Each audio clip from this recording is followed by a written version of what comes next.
for asking for fire to consume people who need mission, not destruction. I guess that's the reason of Jesus Christ. That the Samaritans who rejected him needed mission. They did not need destruction. And therefore, that's a balance we must take care of in this world, because we get persuaded to the other side. We get persuaded not to do anything. We are unhappy. We are upset. And therefore we decide we'll be quiet. Wacha wakati upite. President, tunaweza kukukasirisha. Useme wacha siku ziishe. Sababu hizi hasira zangu ni nyingi. Huyu ndivyo anasema huyu mwanazaburi. Mimi niliamua kufunga mdomo, kutofanya chochote. You can also decide to not do anything. Unaangalia saa tu, siku ziishe, muda ishe, utakuwa umetenda dhambi. Sababu kuna majukumu unayopaswa kutekeleza. On the other hand, all of us can also be active doing the wrong thing. We look very busy. No wonder somebody defined busy as meaning being under Satan's yoke. Ati hivyo ndivyo busy inamaanisha. Being under Satan's yoke. Huyu mtu ni active, anajitayarisha, anajikakamua kabisa, lakini anafanya mambo maovu. Anakemea kazi ya Mungu isifanyike kama vile wanafunzi walikuwa wanafanya. Anaitisha moto uteketeze watu wa Mungu akidhania atapata shangwe kutoka kwa Bwana. Lakini Bwana naye anasema hapana, hiyo sio activity ambayo naitaka. Kwa hivyo katika maisha tunayoishi lazima tuhakikishe kwamba we do a good balance of the right things. So even our leaders, we urge you to be active but doing the right things. Focus on what you are required to do. And not just our leaders, we as Kenyans as well. We can also get very active doing the wrong things as a country, as the people of this country. Kama raia wema, tuko na shughuli nyingi, busy bees, running up and down, lakini matokeo ni gani? Unaweza mfugia mdudu mahali, ukafunga labda kwa chupa, ukamfugia hapo. Hawezi toka, lakini anazunguka ndani ya chupa. Anafanya hatua, anazunguka, anadhania kuna kitu atafanya, karibuni atatokea. But the truth is that the insect is trapped. It cannot leave that situation. But it cannot be accused of inactivity. It cannot be accused of doing nothing. Anazunguka ndani, anazunguka, lakini hakuna jambo linalofanyika. We can also look very active, but there are no results. There is no delivery. Therefore, we must be active and doing the right things. Again, we cannot afford to be inactive. We can't afford distractions, because even the passage in our second reading talks about Jesus heading to Jerusalem. He was resolute. He was heading to Jerusalem. Alikuwa anajua mahali hapo nitatakikana kufika. Na muda ni kidogo, lazima nielekee huko. Nikianza hii maneno ya kuitisha moto, drama za moto, nikianza hii maneno ya kukemea wale ambao wanafanya kazi sababu hawako katika kikundi chetu, muda wangu utapotea. And it looks even those close to us may also help us to get distracted. Sababu wale wanaokemewa katika chapter hii ya 9 si watu walio nje ya ufalme, ni watu waliokuwa kwenye fraternity ya Yesu. Ndio Yesu anaona watamzuia kufika mahali anataka kwenda. Na ndio anaambia wasipite hiyo njia ambayo wangetaka yeye pia apite, sababu alielewa hayo yote hayageleta faida yoyote. We have so many distractions, like the disciples were distracted. As a country, we are always politicking. Siasa nyingi, pande zote.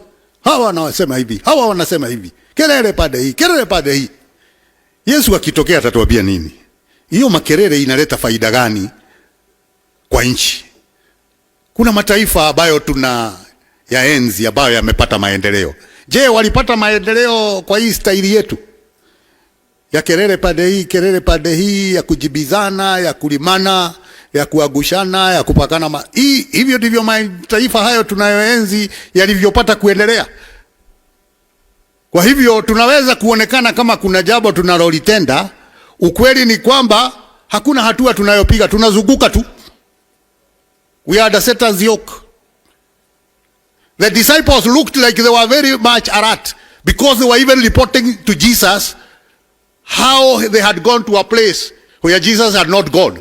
So they were reporting to Jesus how they had a lot of activity in their lives. Ati wakati hatukuwa karibu na wewe, sisi tulikuwa kazini.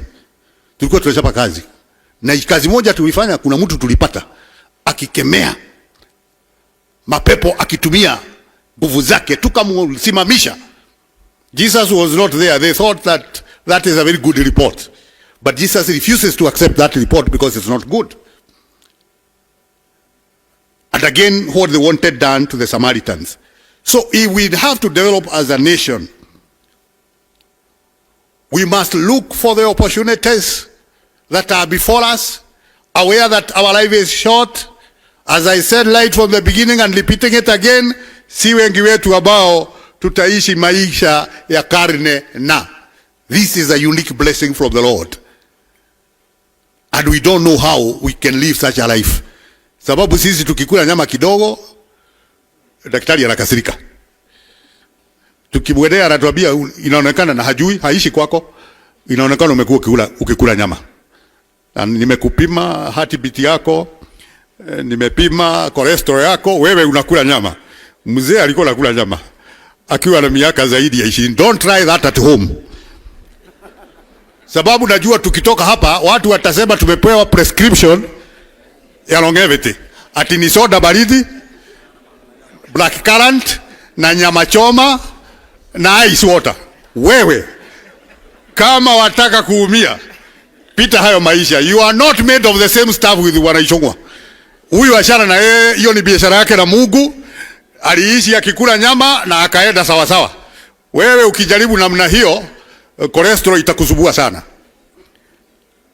Utaanza kupata ile ingine ugonjwa inaitwa arthritis au ni gani?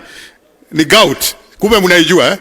Ndio nawaonya nyinyi nyote mlio hapa kwamba hii script ambayo tumeisoma hapa msipeleke kwa wake zenu. Msipeleke katika familia zenu kumwambia tumepata menu ya kuishi 125 years. Hii ilikuwa ya mzee, ni ya kipekee, maisha yake yalibarikiwa kiwango hicho na tunashukuru Mungu kwa maisha yake, and we are happy that he was able to bring up a family like we have seen. Wengine watatoka hapa waseme tumesikia siri ya kuishi ni kuwa na wake wengi.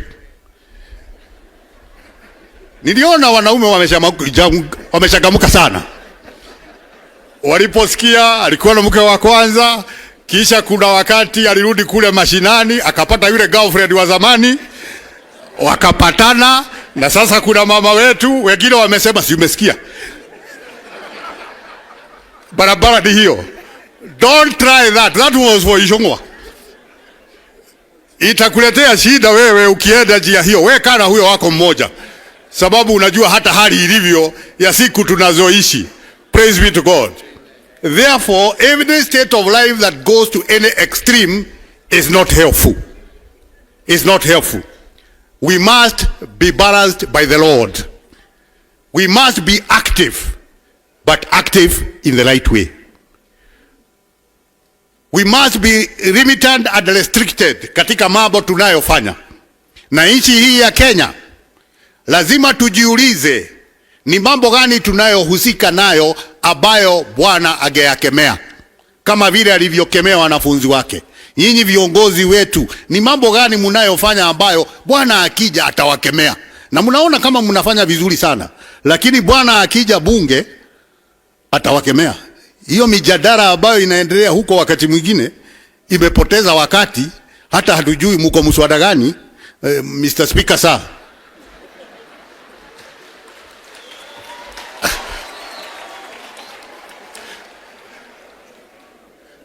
tumefanya public participation. Na inasema wakati mwingine mijadala mlio nayo bunge haitusaidii. It doesn't add value to the country. Yesu akitokea atawakemea. Kwa hivyo make good use. Hata nyinyi wananchi nitakuja kwenu. Sababu hata sisi wakati mwingine tunajipata we are wasting time doing what we shouldn't do, making calls we shouldn't be making, writing text we should not be texting. Kama sasa wengine hawasikizi sermon, wameenda Google ati kutafuta hiyo sermon ilitolewa wapi. Hiyo haiko hapo.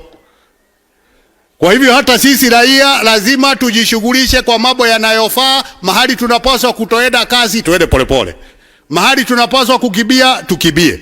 Na hata sisi katika kanisa, hata sisi inafaa tutumie wakati wetu kwa kuwaletea watu ujumbe unaofaa. Kama wameingia kwa dhambi, tuwaambie mmeingia kwa dhambi, rudini kwa Bwana.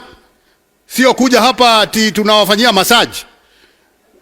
Mkija kwa kanisa mmefanya madhambi halafu tunawanyorosha, tunawapea massage, mnatoka hapa mkisikia mzuri. Lazima tuwaelekeze kuishi katika Bwana katika maisha yenu. And this is for all of us, because sometimes we assume it is only one side that is wrong. All of us are guilty as charged. Wale ambao wamenyamaza hawafanyi chochote sababu walikasirika, they do not serve in the church anymore sababu walikasirika, you be in for a beating. Wewe ambaye ulikuwa unaiba kwaya na umeacha kuiba kwaya kwa sababu ulikasirishwa na mtu fulani, you'll be in for a beating. Nao wale wana overdo, ile kazi yamepewa anafanya na anafanya ya wengine. Halo, hiyo ni dhambi. Elekea kwa kazi yako, fanya ile kazi uliyopewa na muda ni mfupi. Adwagai Mwathani aratuhinyiriria aria twina mweke wa gwika undu tuwike na twike wega. Andu a Ngai turaringiririo aria mena mweke wa gwika undu merutanirie na meke uria kwagirire. Ni tondu kwaga gwika undu ni mehia na gwikirira. Kiu ni Gikuyu.